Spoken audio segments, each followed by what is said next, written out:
Today on Newsbytes, judge threatens Trump with prison. Jim Jordan ousted from speaker race, and watch out for these beach worms. Stick around for these bites and more, all on today's Newsbytes. Okay, real fast. 25 Republicans voted against Jim Jordan in the third ballot for House Speaker today, dropping further below the 217 majority needed. Shortly after the third vote, a secret ballot vote was held to determine if the GOP really wants Jordan or not. The results? No. Jordan is now no longer in the speaker race. Speaker Pro Tem McHenry says Republicans will vote Tuesday on a new speaker pick. All right, here's the story. The U.S. conducted a nuclear test in Nevada hours after Russian lawmakers said it would revoke Russia's ratification of the 1996 Comprehensive Nuclear Test Ban Treaty, banning all nuclear test explosions globally. The U.S. test used chemicals and isotopes to validate detection models that can identify atomic blasts abroad. The U.S. says tests help reduce nuclear threats through a show of force. However, Russia said it would respect the treaty but retaliate if the U.S. tests first. Okay, in case you missed it, last night Biden addressed the nation from the Oval Office addressing a, quote, rise in racism, anti-Semitism, and Islamophobia, and said that Americans are building the arsenal of democracy. War is peace. Watch. In recent years, too much hate has given too much oxygen, fueling racism, the rise of anti-Semitism, and Islamophobia, right here in America. I must renounce violence and vitriol. See each other not as enemies, but as fellow Americans. You know, just as in World War II, today patriotic American workers are building the arsenal of democracy and serving the cause of freedom.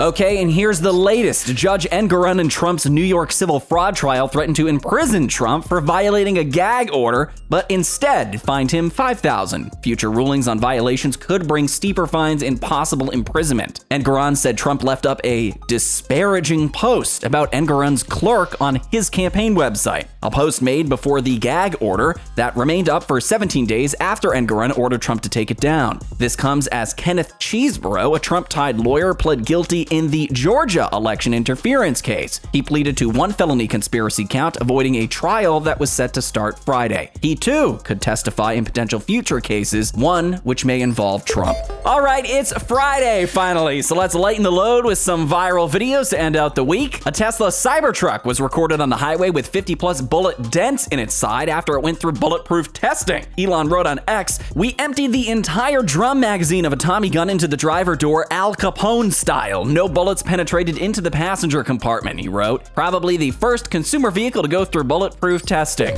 Okay, here's one to get you in the creepy crawly mood for Halloween. This man is feeding Australian beach worms raw fish. People will use fish to lure out the worms, extracting them with pliers and then using them as baits for fishing. The worms can grow up to 10 feet or 300 centimeters long, burying themselves in the sand for shelter and using it to suck down prey when it passes. Take a look.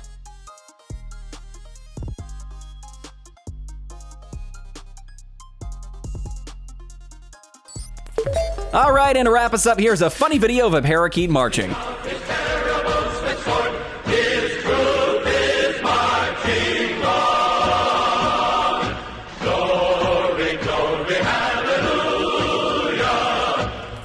Those are today's bites, which are on our website at Disclose.tv. Subscribe and leave those comments below. Have a good weekend.